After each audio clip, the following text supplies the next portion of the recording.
Bonjour. Une des premières missions que vous allez avoir à remplir pour votre classe de bac professionnel, c'est de réaliser un CV et de rédiger une lettre de motivation. Donc un CV, vous envoyez un modèle que je vous donnerai en format papier ou que je vous ai déjà donné.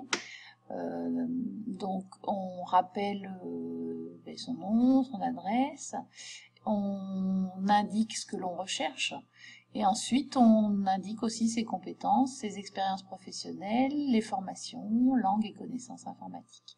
Alors ça, c'est un CV qui est réalisé sur le Google Drive. Donc ça vous permet de le faire, si vous avez Internet chez vous, de le faire chez vous. Pour ceux qui l'ont déjà fait, je vais vous proposer autre chose. Donc vous avez la possibilité de faire votre CV en ligne sur Onicep. Et donc vous allez pouvoir l'enregistrer puis le télécharger en format PDF. Voilà, ça c'est pas très compliqué. Ensuite, il y a un autre outil qui s'appelle Kik Résumé.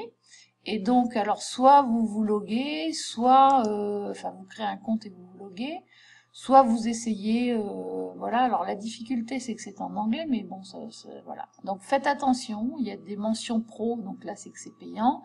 Et ensuite, voilà, par exemple, basique. Donc, si je prends celui-là, je fais un preview et voilà. Ce qu'il y a, c'est que c'est très très bien. Ça peut vous donner des idées aussi pour le faire. Vous voyez, je trouve ça plutôt skills, les compétences donc en Microsoft Word pour écrire tout ça. Il a mis des petits points et je trouve ça plutôt pas mal fait. Ensuite, donc si je sélectionne, alors vous irez voir, donc c'est là où c'est peut-être un petit peu plus compliqué pour vous, mais ça vous fera réviser l'anglais. Donc ça, c'est deuxième solution. Après, donc autre chose qui peut être sympathique, c'est d'aller sur Geniali. Donc sur Geniali, alors moi je vais vous faire voir avec mon compte. Voilà, donc si je prends ça par exemple, ça c'est pour créer un CV.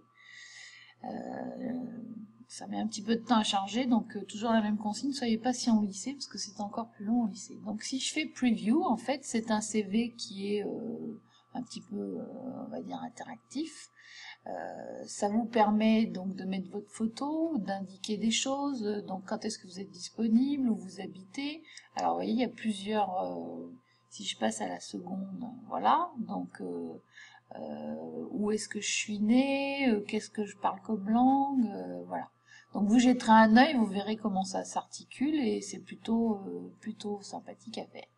Ensuite, troisième possibilité, ou quatrième, je ne sais plus, vous pouvez aller sur Powtoon. Donc ça, je vous ai montré les vidéos que je fais.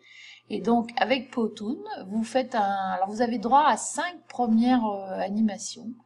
Et donc ça, vous avez un autre tutoriel et vous pourrez, donc moi je vais me loguer et je vais vous faire voir ce que l'on peut faire. Donc je me log avec Google, donc ça va être, je pense, assez rapide. Voilà. Et à ce moment-là, vous faites Create et vous choisissez. Et donc vous pouvez me faire 3 ou 4 petites diapos. Alors, dernière alternative que je vous propose, on en reparlera un peu tout, parce que c'est peut-être pas le plus simple. Dernière alternative que je vous propose, c'est de vous filmer avec votre téléphone portable, avec une tablette, et de vous présenter. Et un petit film de 1 minute, 2 minutes, c'est-à-dire bonjour, je m'appelle, voilà, j'ai 16 ans, je recherche un stage, voilà, quelque chose d'un peu sympa. Voilà, je vous souhaite bon courage, j'espère que j'aurai des CV originaux.